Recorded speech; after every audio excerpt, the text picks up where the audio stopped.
So always help us understand this New York Stock Exchange listing via SPAC. Why take this route, and why now in particular when appetite for SPAC listings is waning and investors, I guess you could say, are getting much more skeptical about this type of transaction? Sure. A de-SPAC merger is just another method to go public. You can do a traditional IPO or you can do a de-SPAC merger. At the end of the day, their methods means to an end. What matters is the quality of the company, the quality of the operations, the margins, the numbers. So we're confident in our services and our performance. To the best of our knowledge, we're one of the very few profitable micromobility companies in the world. We are EBITDA positive.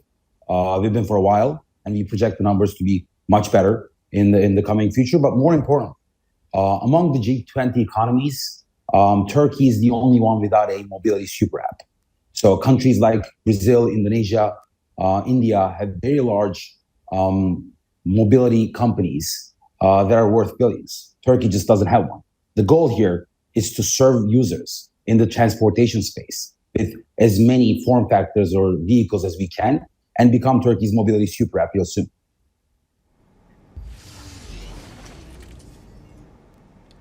So take me inside some of the hard numbers. What do you think the SPAC is going to raise, and what do you think the business is worth today as it stands? Also, once you are listed, what is the plan for growth moving forward? The enterprise value is going to be around $530 million, and we expect maximum gross proceeds of around $280 million. But today we serve with 46,000 vehicles, again in 16 cities all over Turkey.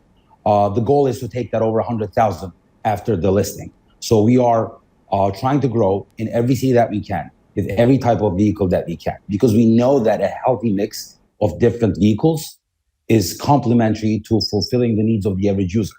So our services cover different price levels, different comfort levels, and different distances. Today we have e-mopeds, e-scooters, and e-bikes deployed. Tomorrow we're going to be in many other fields. And what are the markets that you would like to expand into from this point on? Look, Turkey has 85 million people, the largest in Europe. Istanbul is 20 million people, the largest in Europe. So we still have so much room to grow in our home market. And with our market share and our vertically integrated approach to our business and single country focus, we have achieved profitability. We are EBITDA positive, as I said.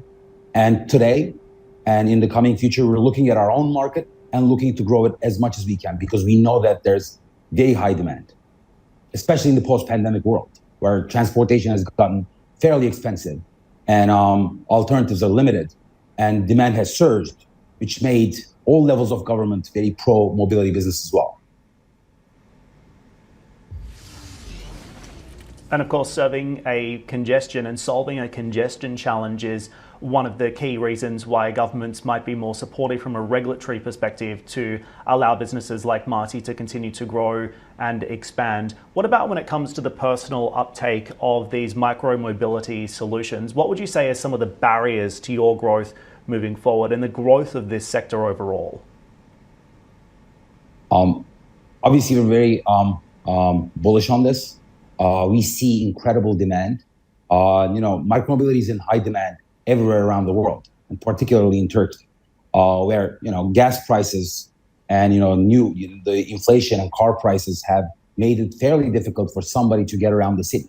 And if you look at Navigator data, Istanbul is one of the worst traffic in the world. It is one of the most beautiful cities in the world. However, it is very hard to get around. The morning commute I take is around an hour and a half. So we're very proud to be helping the people of Istanbul and Turkey in general to move around in a more environmentally conscious, healthy, affordable, clean, and economic way. So we focus today on getting shared electric mobility to as many people as we can.